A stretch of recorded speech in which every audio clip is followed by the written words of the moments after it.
اس مسئلے پر میں نے جتنا غور کیا اتنا ہی الجھتی چلی گئی۔ اپنے عقب میں مردانہ آواز سن کر میں چونکی اور مڑ کر دیکھا۔ میرے حلق سے بے ساختہ برآمد ہوا، ارے آپ! صبح بخیر مسٹر اشرف نواز صاحب۔ صرف اشرف نواز، وہ خوش خلقی سے بولا۔ ناشتہ تیار ہے، میرے خیال میں آپ بھوک محسوس کر رہی ہوں گی۔ آپ کو بھوک زیادہ لگتی ہے نا؟ اس کی بات پر میں مسکرا دی، تاہم یہ حقیقت تھی کہ میں اس وقت واقعی بہت بھوک محسوس کر رہی تھی۔ ناشتے میں ہر شے موجود تھی، تلے ہوئے انڈے، انڈوں کا خاکینہ، گاجر کا حلوہ، نمکین ٹوسٹ اور اصلی گھی کے پراٹھے۔ اشرف نواز نے اس وقت میری طرف حیرت سے دیکھا جب میں آخری پلیٹ صاف کرنے میں مصروف تھی۔ ویسے آپس کی بات ہے، وہ خلاف معمولی خوش خلقی سے بولا۔ خوش خوراک ہونے کے باوجود آپ دبلی پتلی اور سمارٹ ہیں۔ میری کاٹی ہی کچھ اس قسم کی ہیں کہ اس پر گوشت نہیں چڑھتا۔ پھر آگے بولی، میں تو اپنے آپ کو خوش قسمت سمجھتی ہوں کہ میرے جسم پر زیادہ چربی نہیں چڑھتی۔ میرا جواب سن کر وہ یوں مسکرا دیا جیسے اسے میری باتیں پسند آئی ہوں، لیکن میں اس کے یوں اچانک تبدیل ہونے والے رویے پر ایک بار پھر بے چین اور انجانے خوف کا شکار ہونے لگی کہ اچانک ہی میرے کانوں میں کسی چیز کی گرنے کی آواز ٹکرائی۔ حیران سی ہو کر میں نے اشرف کی طرف قدرے گور کر دیکھا۔ اس نے نوالا نگلتے ہوئے جواب میں کہا، ہوا سے شاید کوئی کھڑکی کھل کر دیوار سے ٹکرائی ہے، یا پھر کوئی چیز گر گئی ہوگی، مگر چہرے کا اضطراب کیسے دور کیا جا سکتا تھا؟ وہ میرے چہرے پر اضطراب کی پرچھائیاں دیکھ کر خود بھی بے چین ہوا اٹھا۔ میں اوپر جا کر دیکھتا ہوں، نہ جانے اوپر کیا گڑبڑ ہو رہی ہے۔ اس کے کہنے کا انداز ہی کچھ ایسا تھا کہ مجھے ایک بار پھر اسرار برے سے انجانے خوف نے جکڑ لیا۔ میں نے کھانے سے ہاتھ کھینچ لیا تھا۔ تھوڑی دیر بعد جب وہ واپس آیا تو میں کھانے سے فارغ ہو چکی تھی، لیکن اب اس کے چہرے پر سابقہ زندہ دلی باقی نہیں رہی تھی۔ دو پہاڑیوں پر شاید بجلی گری ہے، وہ عجیب سی حیرت تلے بولا۔ مجھے ابھی بہت کام کرنے ہیں، تم اگر چاہو تو اپنے کمرے میں جا کر آرام کر سکتی ہو۔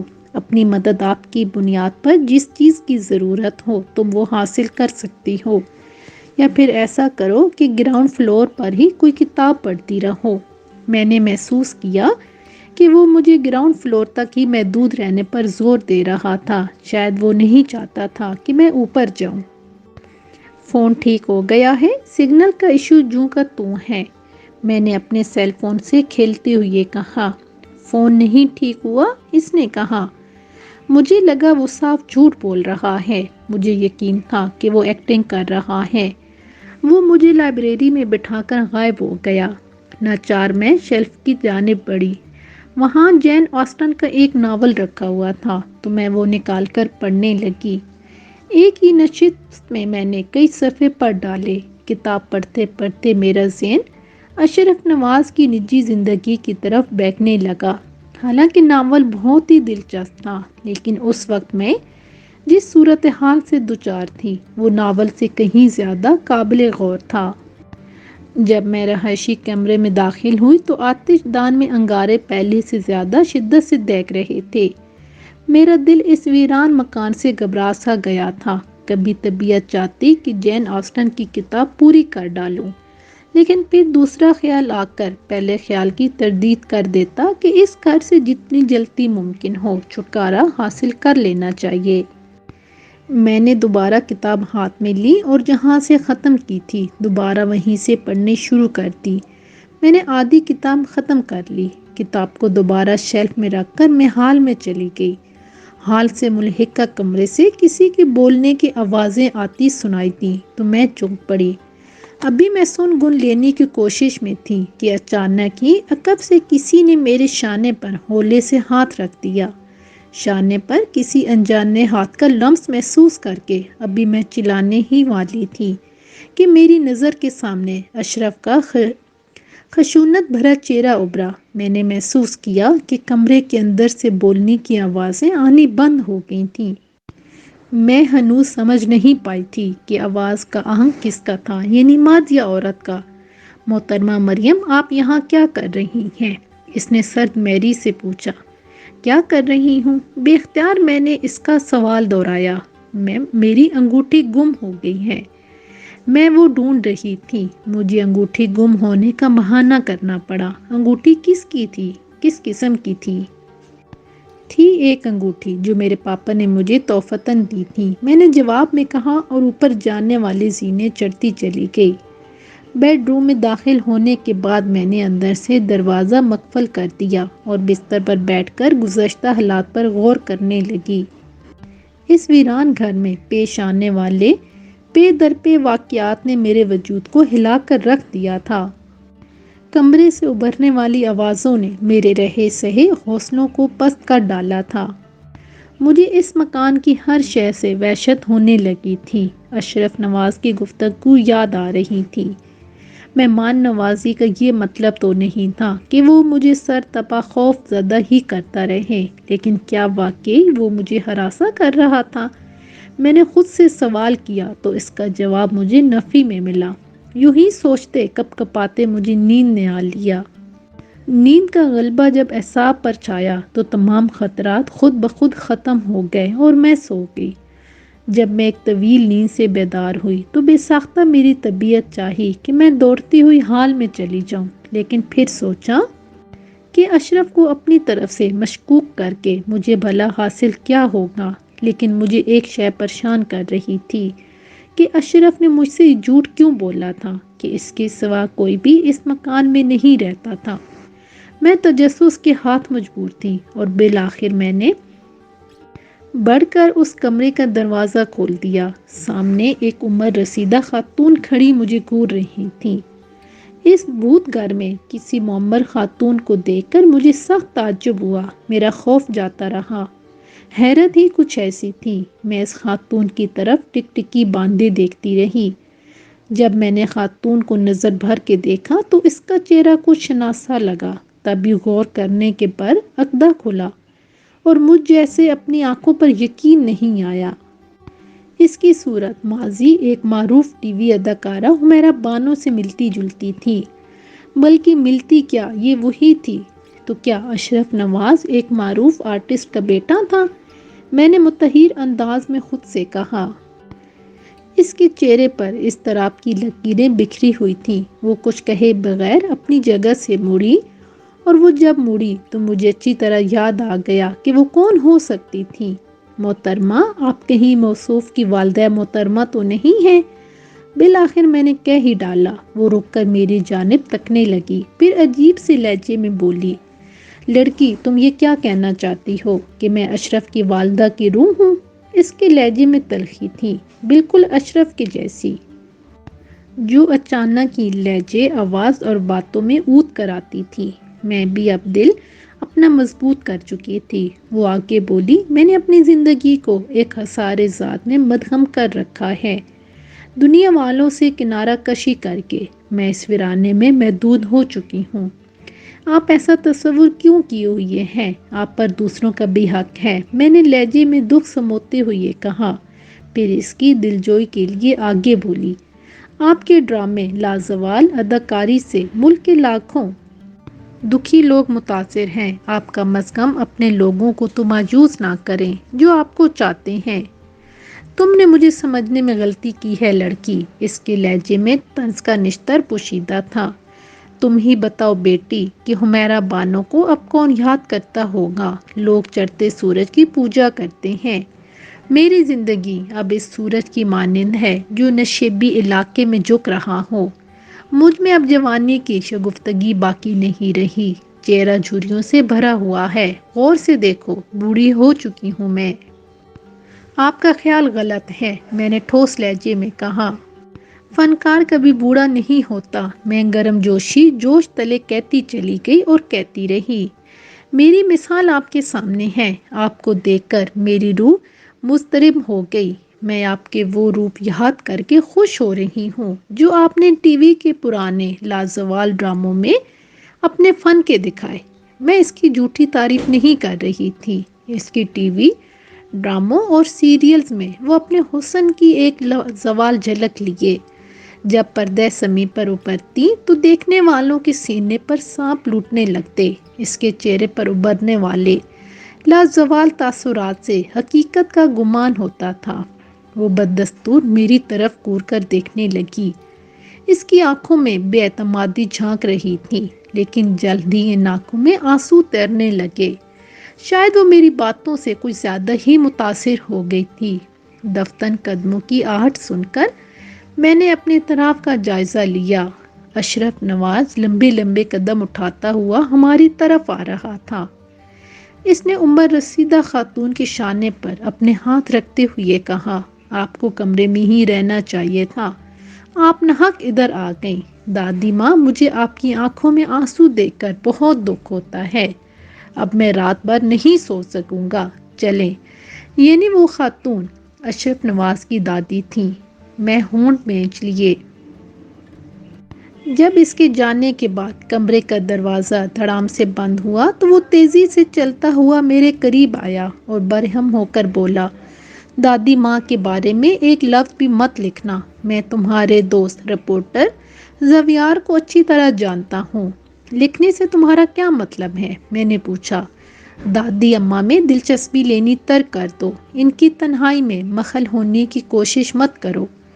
میں تمہاری آمد کا مطلب خوب سمجھتا ہوں۔ کار خراب ہونے کا تو محض بہانہ تھا۔ تم صرف میرے مکان میں داخل ہونا چاہتی تھیں اور تم اس میں کامیاب ہو گئیں۔ اس کے بے جا الزام تراشیوں پر مجھے غصہ آ گیا۔ اسی لمحے میں بولی، میں نے تمہیں فریب نہیں دیا۔ اس مکان میں پناہ دے کر دراصل مجھے فریب دیا جا رہا ہے۔ میں نے بیزاری سے کہا، گزشتہ رات میرے کمرے میں داخل ہو کر مجھے ڈرانے کی کس نے کوشش کی تھی؟ وہ خالی خالی نظروں سے میری طرف دیکھنے لگا، پھر بولا، کیا کہا؟ میں نہیں تھا وہ۔ مجھے تمہارے کمرے میں داخل ہونے کی کیا ضرورت تھی؟ وہ میں تھی، حمیرہ بانو ہمارے قریب آ رہی تھی۔ میں ہی تمہارے کمرے میں گئی تھی۔ لیکن کیوں؟ میں جلا سی گئی۔ آپ کمرے میں کیسے داخل ہوئیں جبکہ کمرہ اندر سے مقفل تھا؟ میں بھی جیسے سوالن جوابن پر اتر آئی تھی۔ باتھ روم کے اندر شیشے والا دروازہ دوسرے کمرے میں کھلتا ہے، میں اسی راستے سے تمہارے کمرے میں داخل ہوئی تھی، وہ جواب میں بولی۔ دادی ماں، اشرف نے متفسانہ انداز میں ہاتھ ملتے ہوئے کہا، لیکن حمیرہ بانو کا بیان جاری رہا، میں تو صرف یہ دیکھنے کے لیے کمرے میں داخل ہوئی تھی کہ کہیں وہ کسی اخبار کی رپورٹر نہ ہو۔ مجھے رپورٹروں سے الجھن ہوتی ہے۔ وہ کہتے کہتے میری طرف مڑی اور مزید گویا ہوئی، مجھے بہت افسوس ہے بیٹی، میں اندازہ لگا لیا تھا کہ تم نے جو بیان دیا تھا وہ جھوٹ نہیں تھا۔ یعنی تم نے اپنے آپ کو کاسمیٹکس مصنوعات کی نمائندہ ظاہر کر کے غلط نہیں کہا تھا۔ مجھے تو اب تک اس کی باتوں پر یقین نہیں ہے، اشرف نے درمیان میں بڑبڑاتے ہوئے کہا۔ میں اس کی بہودہ باتوں سے پہلے ہی خار کھائے ہوئے تھی۔ اس کی وجہ سے میں گزشتہ 24 گھنٹوں سے خوف زدگی کا شکار رہی تھی۔ مجھے تو ابھی تک یہ بات معلوم نہیں ہو سکی کہ اس مکان کو ابھی تک بھوت کر پوز کرنے کی کوشش کیوں کی گئی ہے۔ میں نے تقریباً چلا کر کہا، اور اگر تم یہ تصور کر رہے ہو کہ میں یہاں سے جانے کے بعد تمہاری ان حرکتوں کو فراموش کروں گی اور ان کا تذکرہ کسی سے نہیں کروں گی تو یہ تمہاری بھول ہوگی۔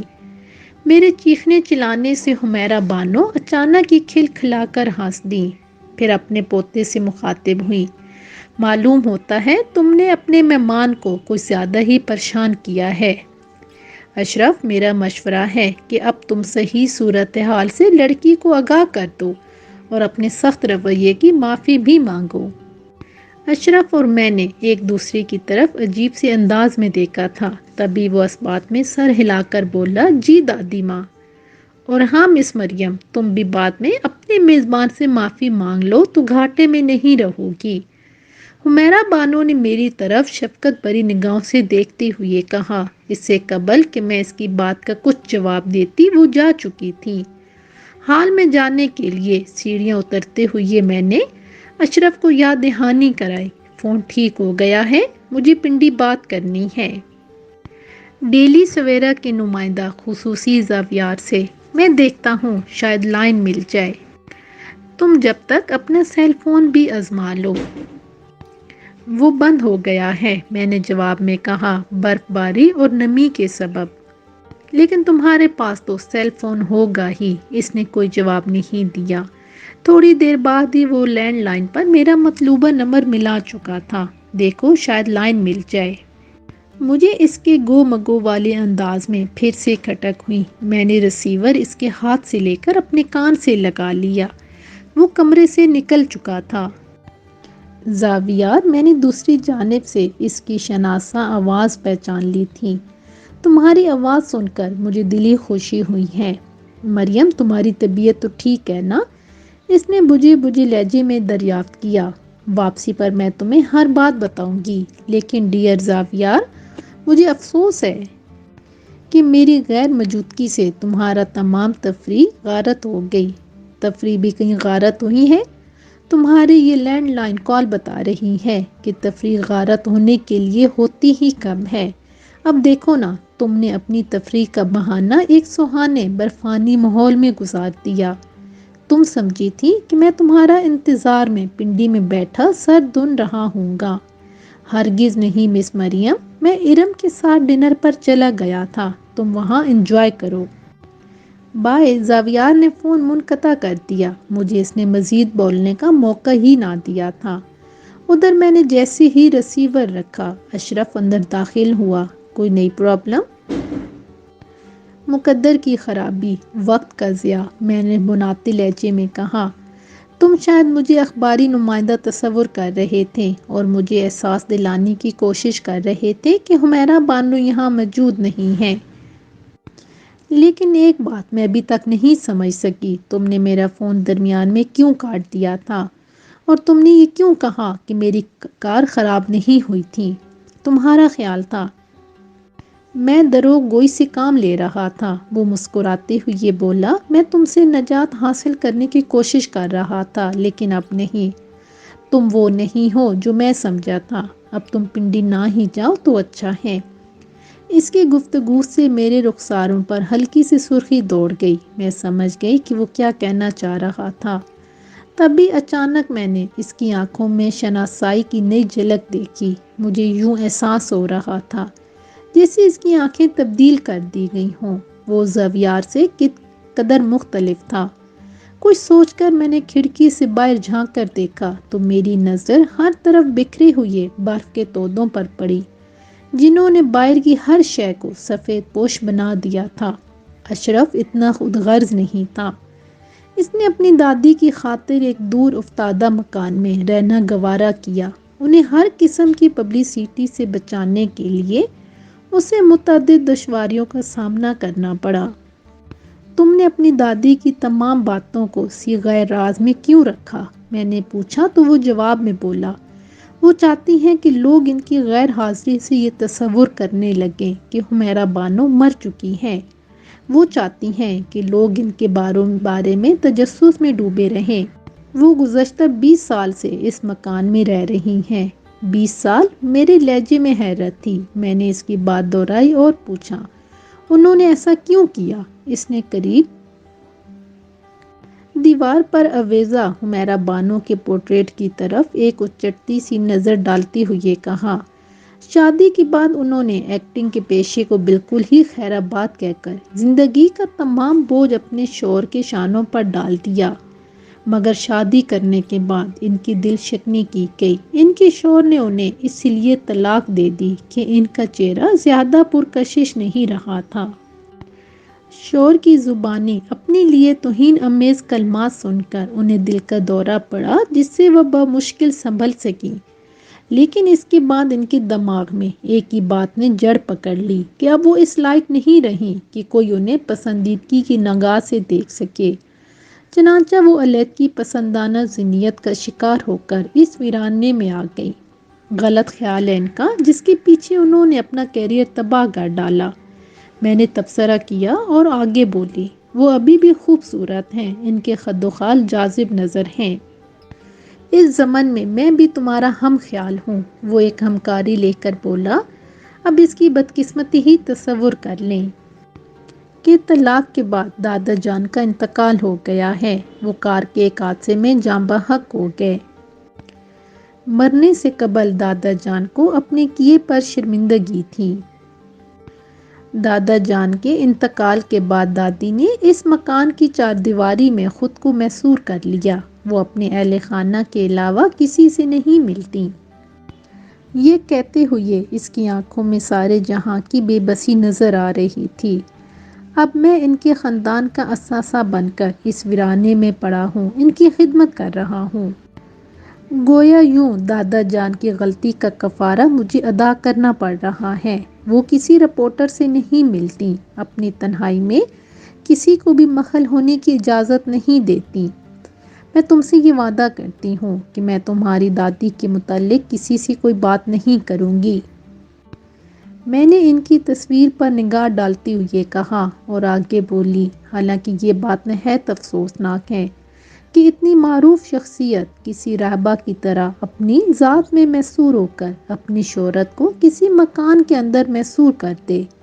اگر وہ عوام کے سامنے جائیں گی تو لوگ یقیناً ان کی بے حد پذیرائی کریں گے۔ میں بھی ان حقائق سے واقف ہوں مس مریم۔ میں خود بھی چاہتا ہوں کہ وہ اپنی ذات کے گرد کھینچے ہوئے اس آہنی حصار سے باہر نکلیں، لوگوں سے گلے ملیں، لیکن میں سمجھتا ہوں کہ وہ ایسا ہرگز نہیں کریں گی۔ مجھے تو اسی پر حیرت ہے کہ وہ تمہارے سامنے کیسے آ گئیں۔ انہوں نے تم سے بات کرنی گوارا کیسے کر لی؟ وہ بات کرتے کرتے ایک دم چپ ہو گیا، کیونکہ اس کی نظر داخلی دروازے پر پڑ گئی تھی۔ میں نے بھی عقب میں مڑ کر دیکھا۔ حمیرہ بانو کھڑی ہوئی مسکرا رہی تھیں۔ انہوں نے اپنا لباس تبدیل کر لیا تھا۔ وہ گہری نیلی ساڑی میں ملفوف تھیں۔ اگرچہ ساڑی پرانے فیشن کی تھی مگر اسے سلیقے کے ساتھ زیب تن کیا گیا تھا۔ جبکہ انہوں نے ہمارے قریب پہنچنے کے لیے اپنے قدم آگے بڑھائے تو مجھے ماضی کی ایک ماہر اور کہنا مشق اداکارہ یاد آ گئی۔ انہوں نے مجھ پر سرسری نظر ڈال لی اور کہا، میں چاہتی ہوں کہ تم مجھے اس فلمی میلے کے بارے میں تفصیل سے بتاؤ جس میں تم بھی شریک تھیں۔